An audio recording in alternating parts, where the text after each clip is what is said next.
orang-orang yang suka kirim Al-Fatihah buat yang udah pada meninggal, baik muslimin muslimat secara umum ataupun aulia, apalagi para nabi.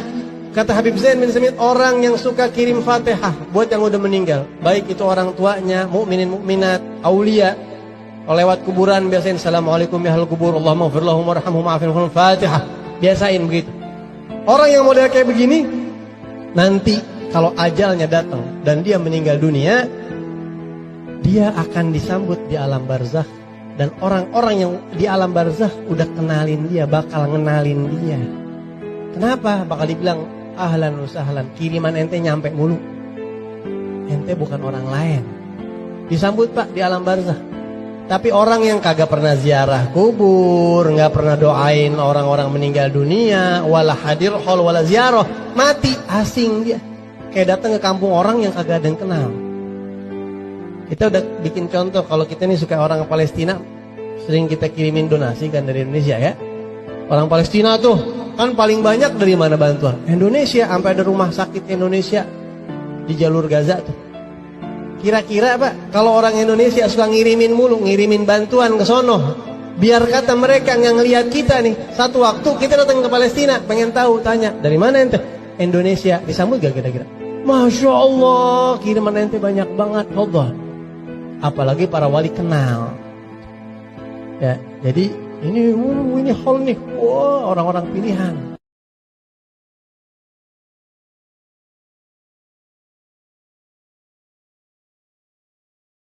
Guys, siapa yang merindukan ibu dan bapak yang sudah meninggal dunia, berbaktilah kepada mereka dengan mengirimkan Al-Fatihah. Simak yuk, begini caranya.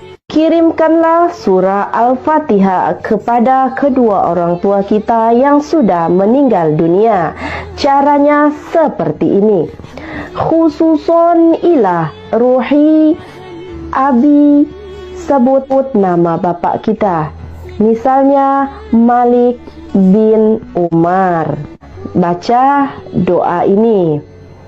Allahumma firlahu warhamhu wa'afihi wa'fu anhu, lahul Fatihah. Baca surah Al-Fatihah 1 kali. Untuk ibu seperti ini.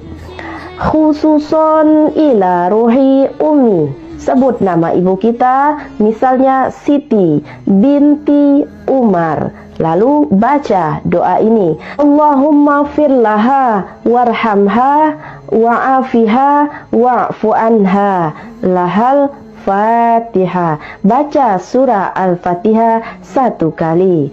Maka insya Allah doa kita akan sampai. Semoga ini bisa bermanfaat dan jangan lupa diamalkan.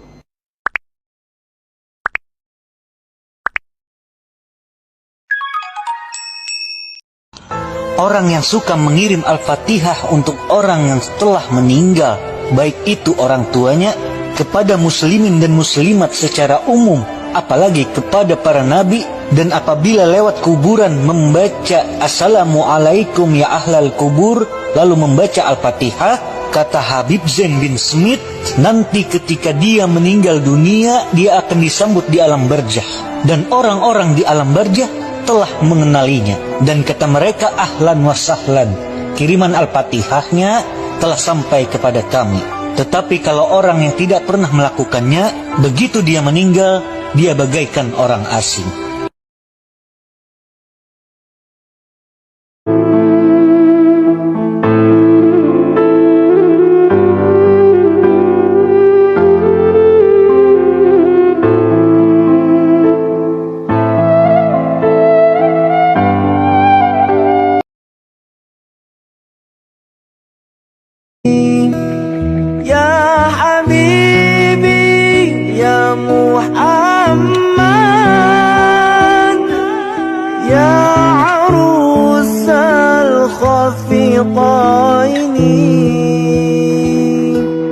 Ya mu'ayyad ya mumajjad,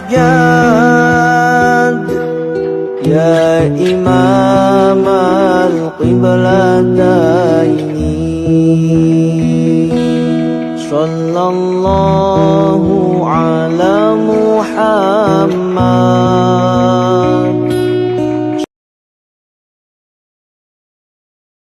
Astaghfirullah Rabbal baraya, astaghfirullah minal khataya, astaghfirullah Rabbal baraya, astaghfirullah minal khataya.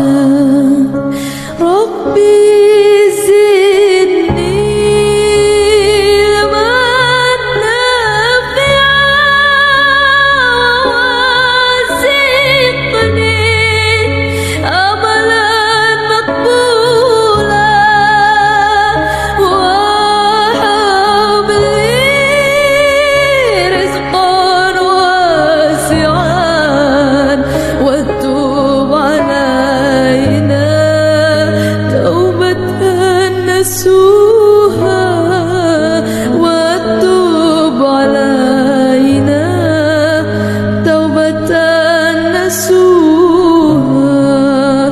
Astaghfirullah Rabbal baraya, astaghfirullah minal khataya, astaghfirullah Rabbal baraya, astaghfirullah minal khataya.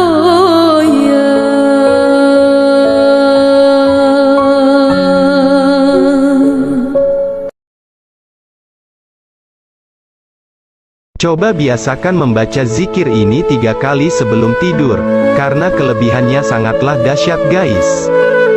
Coba biasakan membaca zikir ini 3 kali sebelum tidur, karena yang pertama membukakan pintu rezeki, dan yang kedua dapat memudahkan urusan, dan yang ketiga dapat menjernihkan wajah, dan yang keempat melampangkan dada. Gimana zikirnya? Bismillahirrahmanirrahim. La ilaha illallah al-malikul haqqul mubin Muhammadar Rasulullah Shadiqul wa'dil amin.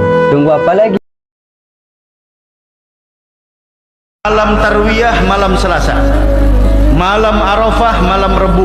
2 malam ini adalah malam mustajabud doa.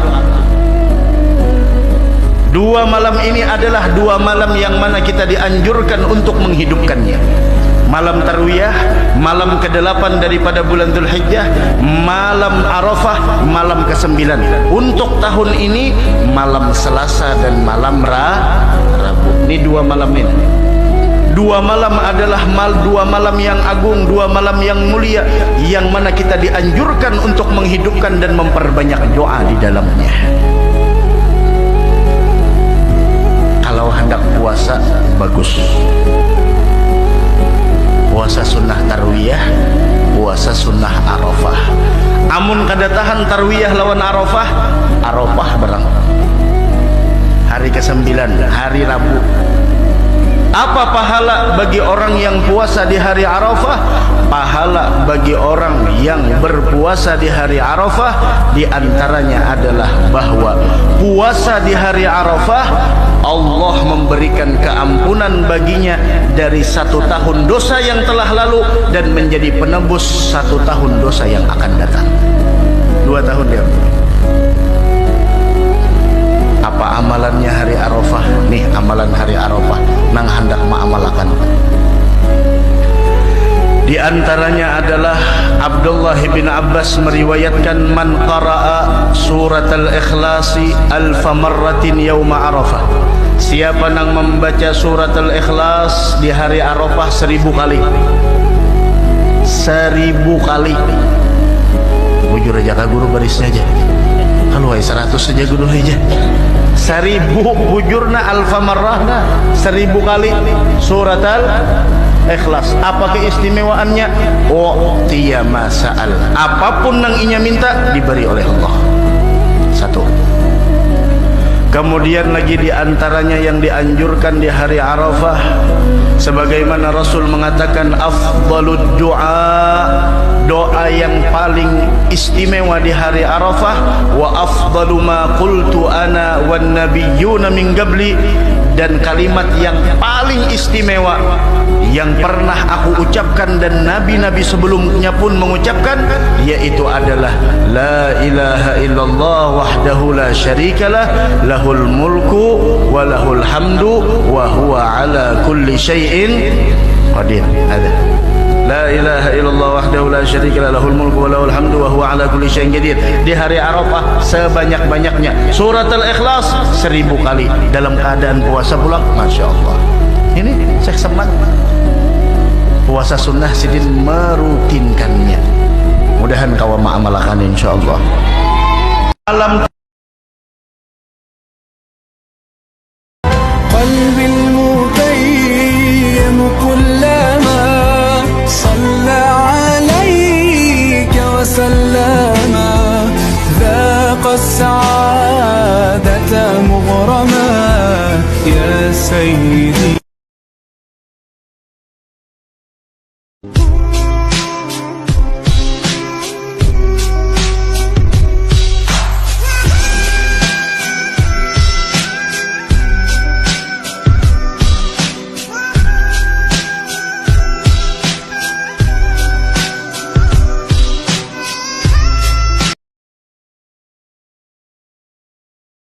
Allahumma sholli sholatan kamilatan wa salim salaman tamman ala sayyidina Muhammadin alladhi tanhalu bihil uqadu wa tafariju bihil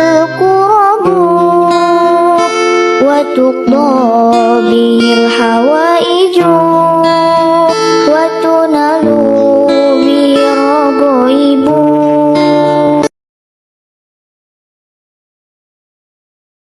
قل أعوذ برب الفلق من شر ما خلق ومن شر غاسق إذا وقب ومن شر النفاثات في العقد ومن شر حاسد إذا صلى الله على محمد صلى الله عليه وسلم صلى الله على محمد صلى الله عليه وسلم.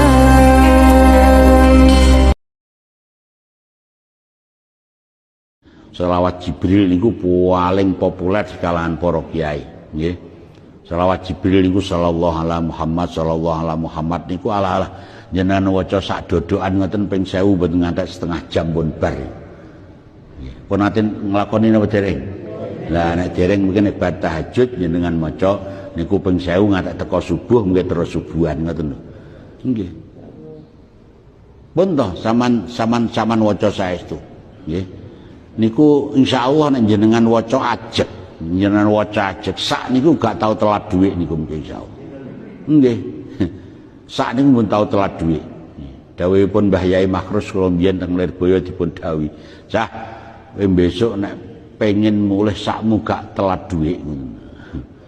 Aja lali tiap bar salat maca sallallahu alaihi Muhammad ping 100 ngoten dawuh Mbah Yai."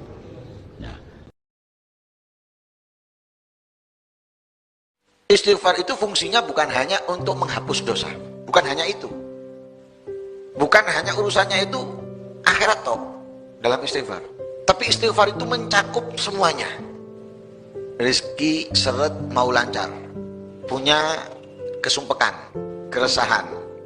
Kalau di tempat yang gersang, lama tidak turun hujan, otomatis mungkin tanaman apapun bisa gagal panen dan rusak.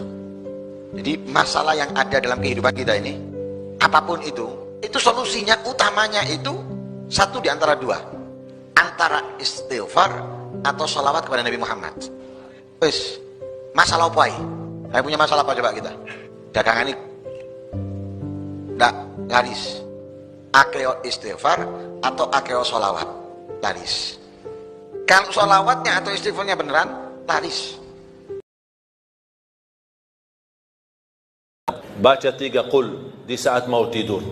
Dalam kondisi duduk, menghadapi kiblat, tidak menghadapi kiblat. Caranya seperti Rasulullah SAW, mengangkat tangannya seperti mau berdoa, tapi rapat tangan, kemudian dekati dengan mulut. Dibacakan qul huwallahu ahad, al-falaq, an-nas. Selesai, tiup 3 kali. Tiup 3 kali. Baru usap badan. Dari kepala sampai ujung kaki. Salah satu amalan sederhana. Tapi Rasulullah SAW tidak pernah tinggalkan. Sampai di saat sakratul maut, Rasulullah SAW masih mengamalkan.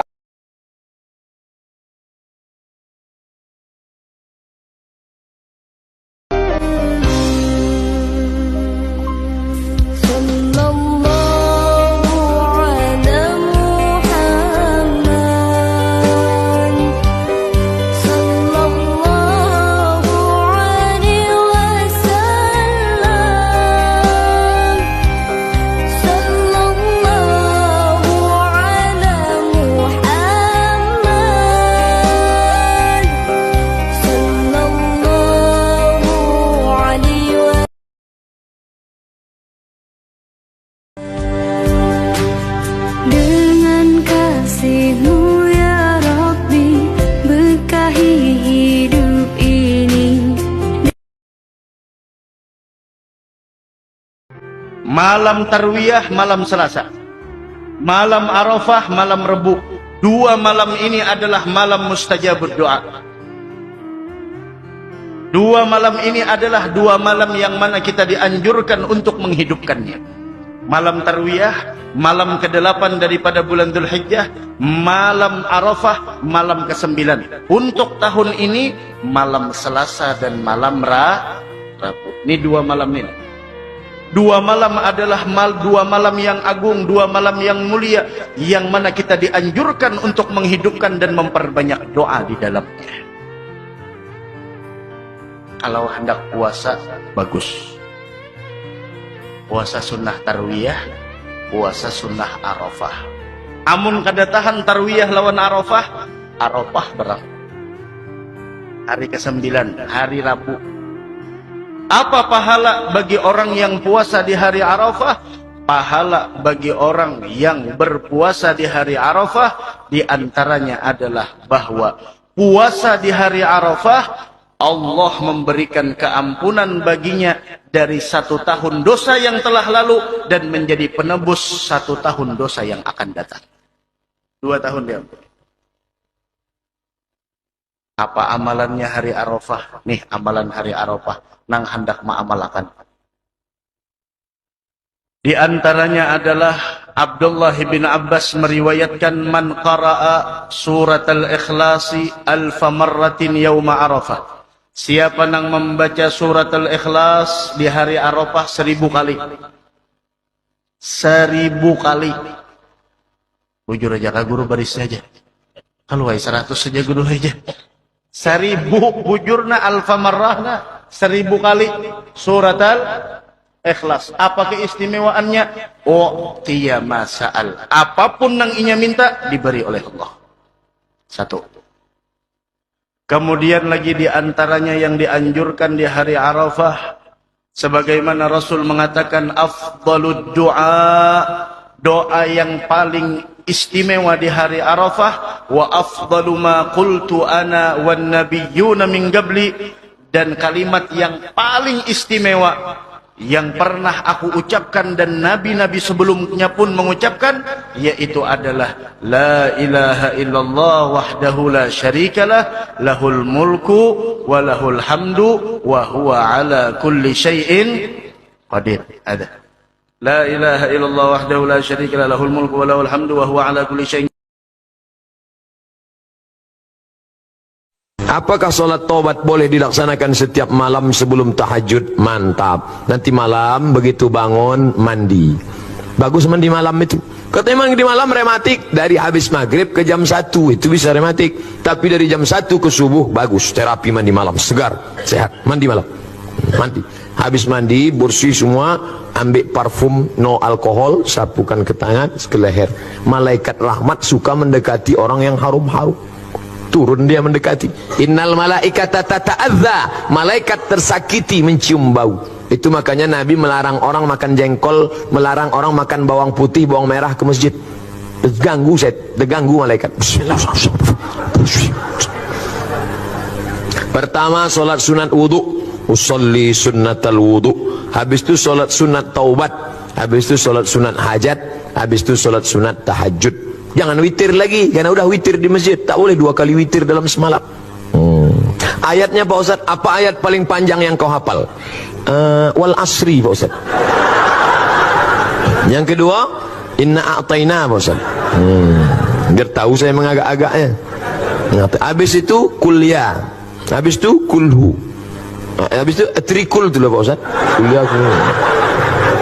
Dah, kalau begitu begini settingnya. Salat sunat wudu, wal asri dulu. Ayat kedua kul huwallah. Salat sunat hajatnya nanti inna a'tayna. Habis itu kul huwallah rakaat kedua. Salat sunat taubatnya rakaat pertama kuliah, rakaat kedua kulhu. Tahajudnya nanti Pak Ustaz ulang balik macam itu. Jadi nanti catatan malaikat itu agak bervariasi sedikit. Ada juga model orang ini sembahyang 12 rakaat. Ayat kulhu. Bawah sama dengan atas, sama dengan atas, sama dengan atas. Bagus, setiap malam buat. Bangun, mandi, pakai parfum no alkohol. Habis itu solat sunat wudu, solat sunat taubat, solat sunat hajat, solat sunat tahajud 8 rakaat. Kalau mau tambah baik 2 rakaat 1 salam. Habis itu baca Quran. Habis baca Quran baru makan sahur. Saya Pak Ustaz kalau tak makan dulu sakit perut saya. Makan dulu boleh. Tapi udah habis makan nih mau duduk pula Pak Ustaz. Ini enggak bertanya apa menawar. Saya pernah dengar ada riwayat Nabi Muhammad umur 28 sampai 30 tahun, bukan 40 tahun. Bagaimana nih Pak Ustaz? Kita pakai jumhur, mayoritas ahli sirah sejarah, Nabi Muhammad menikah 40 tahun.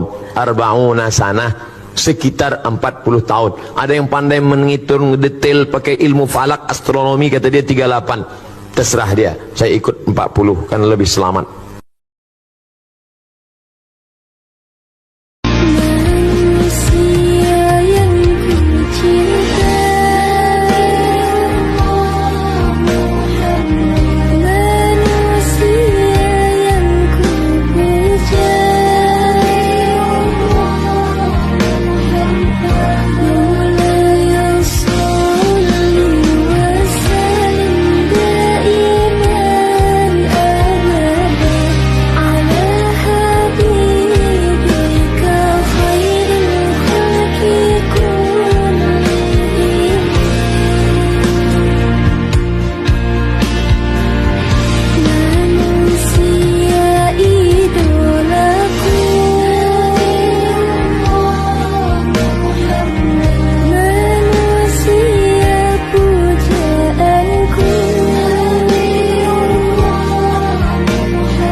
Kalau kita melihat orang yang tidak sholat dari keluarga kita, kita melihat bahwa dia bukan menghancurkan dirinya, tapi menghancurkan agama. Orang-orang dulu itu kalau melihat orang nggak sholat, oh anti. Kok di rumahnya ada orang nggak sholat diusir. Habib Muhammad bin Abdullah Al-Haddar Beliau pernah mengatakan seperti itu. Salat antara kita pelihara anjing sama pelihara anak keluarga yang nggak sholat di rumah kita, lebih baik pelihara anjing. Lebih baik pelihara apa? Anjing. Kenapa? Karena ketika kita pelihara anjing, maka itu malaikat-malaikat rahmat tidak turun, enggan masuk ke dalam rumah yang di situ ada anjingnya. Tapi kalau kita pelihara orang yang tidak sholat, bukan hanya rahmat tidak turun, tapi Allah turunkan laknat setiap saatnya kepada rumah yang tidak ada orang yang sholat. Maka kalau ada orang yang nggak sholat di rumah kita, itu adalah penyebab rumah kita tidak diberkahi. Tidak ada sakinah, tidak ada mawaddah, tidak ada rahmat yang ada dalam rumah kita. Sebabnya apa? Tarikus salah. Puasa cuma 1 hari tapi bisa menghapus dosa 2 tahun. Kata Nabi SAW, sesiapa yang berpuasa tanggal 9 Zulhijjah, puasa Arafah, Allah akan menghapus dosanya selama 2 tahun, yakni setahun yang lalu dan setahun yang akan datang. Catat tanggalnya baik-baik ya sahabat, tanggal 9 Zulhijjah. Mari kita semua berpuasa Arafah, semoga Allah ampuni dosa kita 2 tahun. Sebarluaskan, mari sama kita amalkan. Barakallah.